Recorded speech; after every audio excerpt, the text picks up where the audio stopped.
So in continuation to challenging numerical, we have another numerical which is also challenging or conceptually, or it's a conceptual question you can say. A uniform cylinder rod of a homogeneous and isotropic material. एक homogeneous rod and material is isotropic. Basically जो भी हमने अपने syllabus में पढ़ा है that all belongs to isotropic materials. The rod rests on a frictionless surface. The rod is heated uniformly if the radial and longitudinal stresses are represented by sigma r and sigma z respectively. Then which option is true? Sigma r radial equals to 0, both are 0, radial not 0, longitudinal 0. So we have to find out which one is true. So basically ये क्या कह रहा है? Let us draw the picture. This is your cylindrical rod.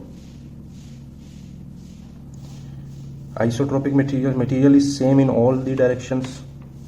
Isotropic generally means material same in all direction, and it is in our syllabus, so no need to worry about an isotropic. I'm just telling you in all the direction isotropic material the property will remain same. एक होता है anisotropic. This is not in your syllabus, so no need to worry. So we will concentrate only isotropic material. Homogeneous, again homogeneous material, there is no change in the material property. The rod rests on a frictionless surface. एक ये surface है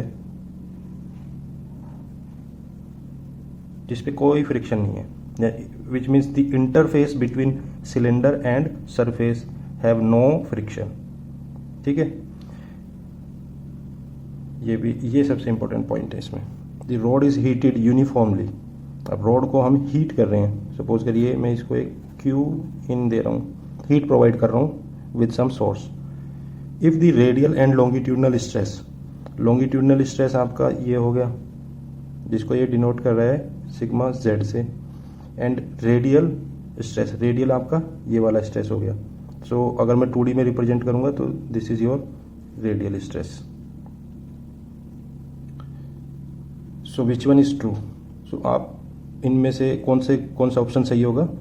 because this surface is frictionless, so if you will apply heat, whether heat or some you can say some load on this body, so there will be no stress whether it is radial or it is longitudinal. because जैसे ही आप heat करेंगे, इसको heat करने पे क्या होगा?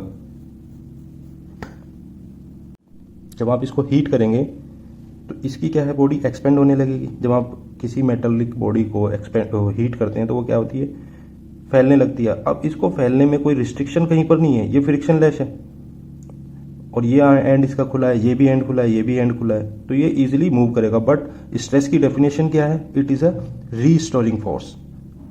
Stress की definition है क्या? It's a restoring.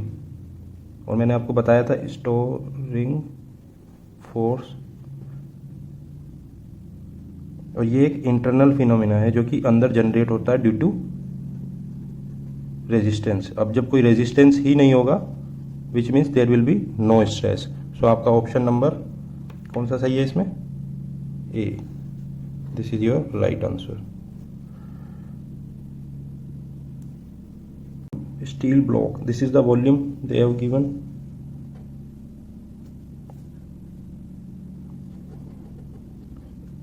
Steel block is subjected to a hydrostatic pressure. Young modulus आपका कितना दिया है? ये क्या है आपका यंग मॉडुलस? ये है आपका Young modulus. And Poisson's ratio equals to 0.3 respectively, and you have to find out delta V. This is your problem.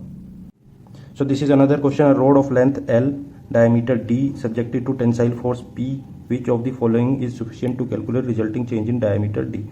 D के चेंज होने में कौन सी प्रॉपर्टी हमारे लिए काफ़ी होगी?